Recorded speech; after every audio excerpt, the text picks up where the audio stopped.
నమస్తే ఎస్టీవీ న్యూస్కి స్వాగతం. నా పేరు యశ్వంత్. పటాన్చెరు పరిధిలోని తెల్లాపూర్, కొల్లూరు ప్రాంతాల్లో భూముల వ్యవహారం మరోసారి చర్చనీయాంశంగా మారింది.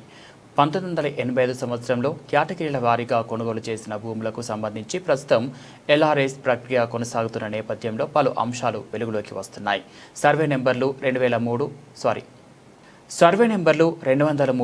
477, 143 పరిధిలో భూముల కొనుగోలు జరిగినట్లు సమాచారం. ఇందులో సర్వే నెంబర్ 203లో 3 ఎకరాల భూమిని పీపీఏ ద్వారా 11 ప్లాట్లుగా విభజించినట్లు తెలిసింది. రామేశ్వరరావు కుమారుడు శ్యామరావుకు 2005లో శ్రీనివాస్ గౌడ్ భూమిని విక్రయించినట్లు స్థానిక వర్గాలు పేర్కొంటున్నాయి. ఎల్ఆర్ఎస్ దరఖాస్తుల పరిశీలనలో భాగంగా ఈ వ్యవహారం మరింత ప్రాధాన్యం సంతరించుకుంది. ఇదంతా కూడా ప్లాట్లు ల్యాండ్ అనేది మేము సర్వే చేసుకొనేసి క్లియర్గా ఉన్నాయి. 203 సర్వే నెంబర్లో కానీ, గూగుల్ మ్యాప్లో కానీ, విలేజ్ మ్యాప్లో కానీ, లేఅవుట్లో కానీ 203 అనే సర్వే నెంబరు 11 ప్లాట్లు మిగతావి కబ్జా అయిపోయినాయని సంగతి లేదు. ఇవి మేము కాపాడుకోవడానికి గత 3 సంవత్సరాలకి వెళ్ళేసి నేను కొన్నాను ప్లాట్లు. నేను ఒకటి ప్లాట్ రిజిస్ట్రేషన్ కూడా చేసుకున్నాను ఇక్కడ.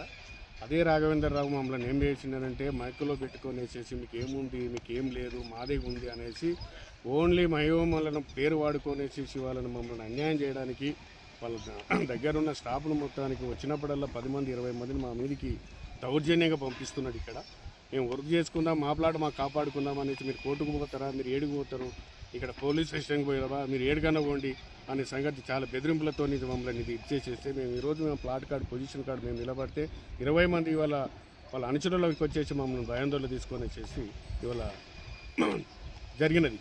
మేము అదే ఇవాళ సీసీ కెమెరాని ఫిట్ చేసేస్తే సీసీ కెమెరా ఎందుకు ఫిట్ చేస్తారు మీరు, ఇది కాదు మాది అనే సంగతి అని అంటే sir ex service man plot number 8 సార్ది. సారు ప్లాట్ దగ్గర సీసీ కెమెరా పెడిస్తే ఆ దుండాకులు వచ్చేసి మమ్మల్ని అడ్డుకోవడము, దాన్ని ఫిట్ చేయకుండా సంగతి వచ్చేసి 100కి ఫోన్ కొడితే పోలీసు వాళ్ళు కూడా అందుబాటులో వచ్చేసి సీసీ కెమెరా అందరికీ బాగుంటుంది, మీరు ఎందుకు దాన్ని డిస్టర్బ్ చేస్తారు, మీరు పోలీస్ స్టేషన్ రాదని వాడు కూడా పిలుపునిచ్చారు.